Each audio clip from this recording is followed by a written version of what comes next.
Everybody. My name is Temitayo, and I'm honored to be the moderator for tonight.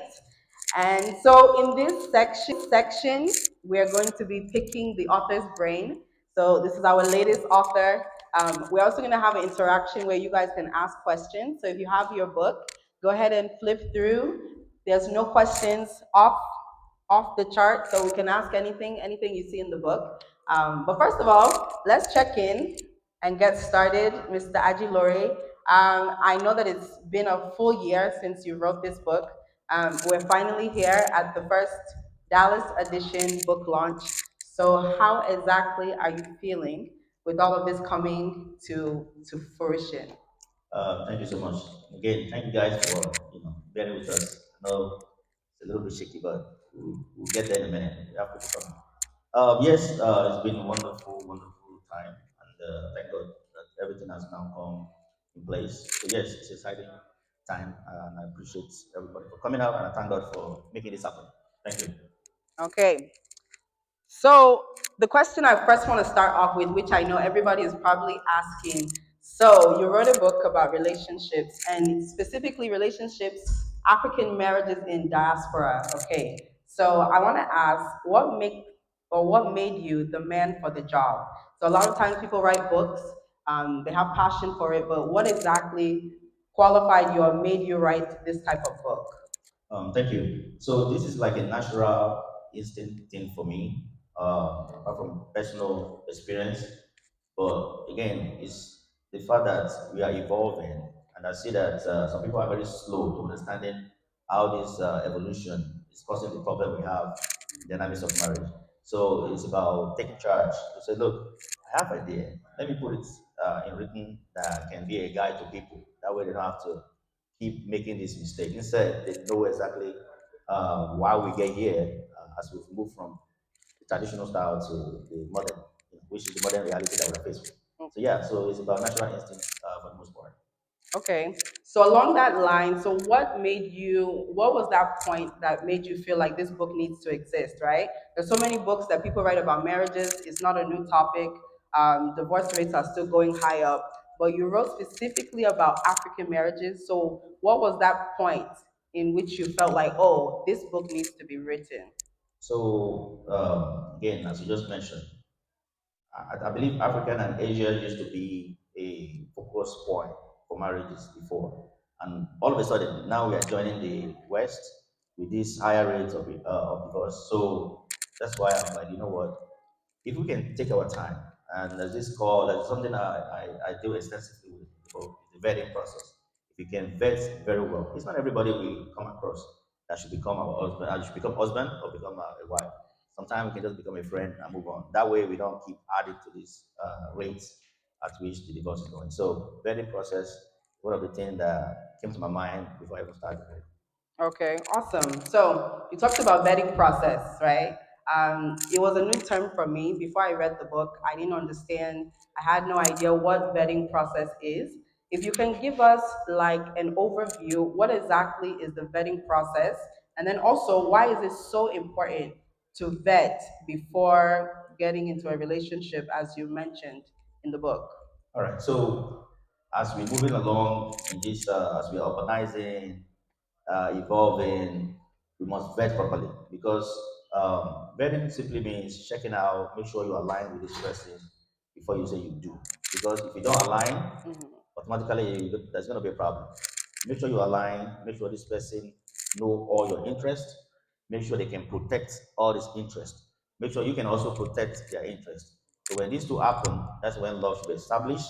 That is when longevity can come to play. Otherwise, there's always going to be problem. So, and I also introduced a little bit of my background in engineering and introduced what we call SWOT. That is the strength, weakness, of course, the opportunity and the threats. So check out all of these as you are vetting this person. What are the strengths in these dynamics? What are the weakness of this person? As in, what are the demons they are bringing? The opportunity. What do you see here? What's the bigger picture with this person? And of course, what's the strength? So when you check all this out, see, balance them out, see if this is okay for you to embark on the journey with them. If you think it's not enough, that the grace you have is not enough to continue with them, it's always okay to walk away. It's nothing wrong. to walk away at early stage than becoming a full-blown ceremonious couple, then all of a sudden you're not together again. Yeah. So that's what vetting is all about in a nutshell. Okay, okay. So now let's venture off into, you said African marriages in the diaspora. So specifically, why do you think marriages struggle specifically when coming across from Africa, whatever country it is, and coming into the westernized world? Why is there so much a struggle when they come into a different land? So largely, even though when you go online, people say infidelity and all that, it's usually just the surface level. The actual problem is started from cultural clashes. Okay. Then there's no support. Back home, there are a lot of people to follow. There's a little disagreement Mm, between couples. They will follow their mothers, the pastors. But mm. here overseas, you have to fall on TikTok, Facebook, some random person at your job place that don't really care about you. So these are the fundamental reason why separation is happening a lot in the West. Then Okay. we're tired. People are stressed Yes. because we work a lot. So Yeah. Okay, that's true. I can see that. The culture shock and cultural differences, it does affect dynamics of a relationship. So we right. get that. So how important then is culture and identity in African relationships? What So would you say? cultural identity is something that we must still carry on. Deviating from it totally sometimes can cause rebound that people can have trouble. Mm, Now you don't even know yourself anymore. You are mm-hmm, clashing between the West culture and the culture you bring home. So carry it on with as we are evolving. It's always very good thing. But mm-hmm. losing all this together is always another problem that we have to. Okay, awesome. So let me go into this. So, what role does communication play? So, we talk about anytime people talk about relationships, I think that's one of the foundations. They say communication, communication, right? And you talk about it in the book, but expound a little bit, talk a little bit more. What role does communication play in relationships in regards to, African marriages and even traveling abroad and all of that? All right. So the first thing that we don't do usually is to define roles. Okay. Back home, I think roles are clearly defined. They're distinct. You already know if you're a husband, what to do. If you're a wife, you already know what to do. But as we evolve, as we urbanize to the West, we have to be defined by communication. Mm, It can be something that I'm expecting you to do if you're a woman, or you're expecting him to do as a man. You have to say. There's a lot of unspoken communication. mm. And for the people that are actually True. saying things, they don't wait for the chain of communication, which is you will say something, somebody have to listen to you, have to process what they listen to, and give you a feedback, Mm-hmm. vice versa. So some people saying things, it might be the man saying something to the woman, it might be the woman saying something to the man, but people are listening, but they are not making use of it. Okay. So the chain of that communication is now happening. So when you violate that, there'll be a problem because there will not be a feedback Okay. as to what you've said. So people become unheard, people Mm, become unseen, and before you know it, with all the stress of work, and of course individualism setting by myself, mm. before you know it, separation will also occur. So communication is a key, and the chain of communication has to happen. That's how I define it as communication system in marriage. Okay. There's a decoder, encoder, somebody that's going to listen to you, that reflect it internally, and somebody that will give you a feedback. Okay. So, in other words, the gender roles, or let's say the specific husband and wife roles in Africa, does it still apply here, or there's needs to be adjustments and communication, as you said? So again, and thank you for that question. That is why we are here today. We are educating ourselves about bridging the traditional style to modern. Yeah. So I call it contemporary style. So in contemporary style, it depends on the two people that are dealing. Mm-hmm. You have to define the role. So it's not business as usual, whereby a man automatically is the breadwinner when it comes to finances. But in the West, everybody's making money. Mm, Women's working, the husband is working. It's about combining resources. It's about partnership. mm. So every role has to be defined. Okay. Yeah, makes sense. So I have a couple more questions. If you have a question, our MC will come and you can ask our author any question.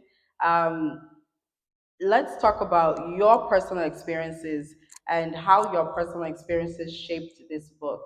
I'm sure people are interested to know. For me, it's failing at vetting.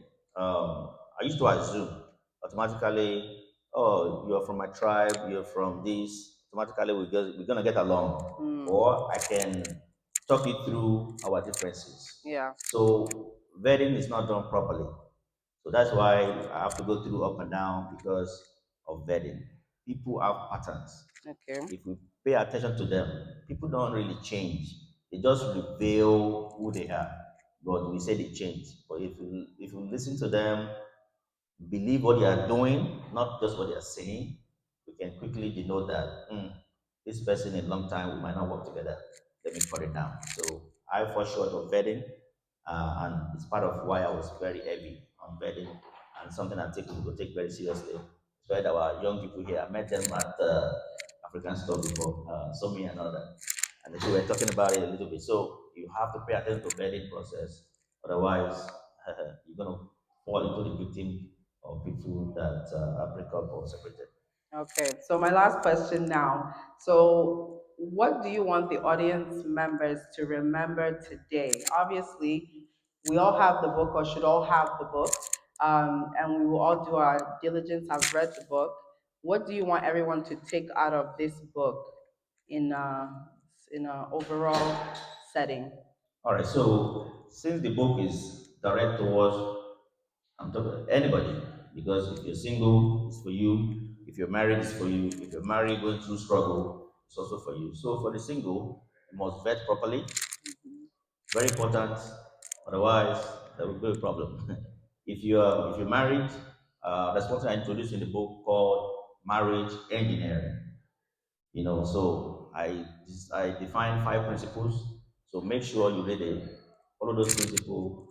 You have to check in. Don't just assume that you're doing right by your wife. Don't think you're doing what is right by your husband. Always checking in. Ask questions. How are you doing? How am I doing? These questions are very important.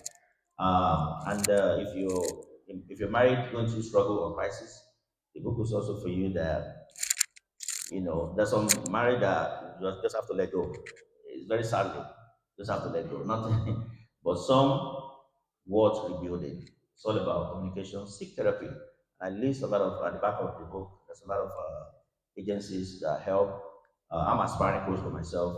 One day I'll be there. So is to seek help when it's still young. Don't spray perfume or cologne on a dumpster. But that's what most people do. They will Yeah. spray, they just keep going without, which is unresolved conflict. You have to resolve it. You have to hit it head on, resolve it, seek help from people that you both can listen to. Then you see. But if there's any physical abuse, that's when we have to call it a quit and people have to move on. But ultimately, I want you to know that you must do marriage engineering if you're married. If you're single, vetting is your word.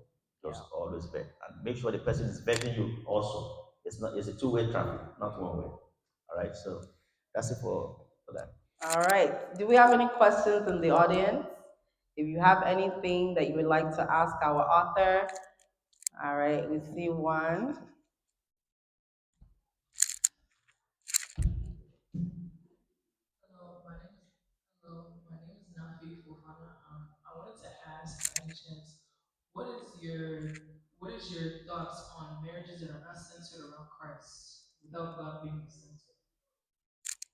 Hmm.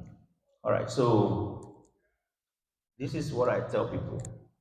In everything we do, the principle of that thing that we do is what we make us to be successful. Number one, there's no way to take God out of what you do. It's not a thing, right? That God is not part of it. It's not a thing. God is already ordained it, so nothing you can do about it. So it's like saying you have an iPhone and you don't believe in the Apple, the Jobs, what's his guy name? Steve Jobs. Steve Jobs. Sorry, Uh-huh. you don't know what you're doing. So by the virtue of your existence, God orchestrated it. So God is already involved. So the principle of marriage is what makes marriage successful. It's not about you know how to pray, you know how to go to church, you do all of that. So when you understand the principle, it will work.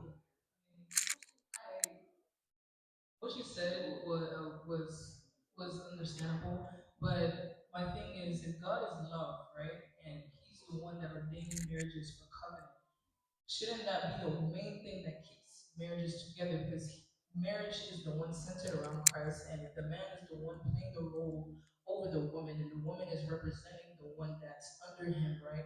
Shouldn't that be the complete center?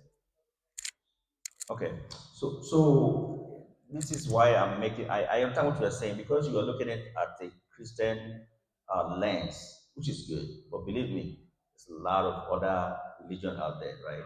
Yeah, atheist is a religion. They don't believe in God, right? But they have marriages that are working, right? We have divorce rates about 27% in the people that go to church daily. So again, violating the principle of what we do is the problem. So when you're talking about marriage, so we can now talk about vetting process, which is personal. You are a Christian, you need a Christian man, a Christian woman. That way you are not having any clashes religiously, right? So that is that. But the core of marriage itself is the principle of it. Understanding it, you are safe, no matter where you are, you believe in God, you don't believe in God. The marriage is safe. If you're doing what God already said, so when two people meet and they love, they are doing what God already said, right? But you just happen to have a historical book, Bible, to back yourself. But they don't have any book, they don't read any book, nobody interprets book to them, but they just functioning in the principle of that marriage and it's working for them. Does that make sense? Just like our great grandparents, they don't see God as they don't see the God of church. They see God of Eledumare, if you're Yoruba, whatever deity you have in your culture at that time. And they have their style and it worked for them. So just know you're a Christian person, as I can tell, I just came back from the church. But there are other people too that are not Christian, but their marriage also work. So what makes marriage work is the principle of marriage, which they are actually doing that thing that God said we should do. If that makes sense. Okay. Thank you. Good question. Any other questions before we let him go? Is there any more questions? Anything you're wondering about? Anything you want to ask just about relationships in general?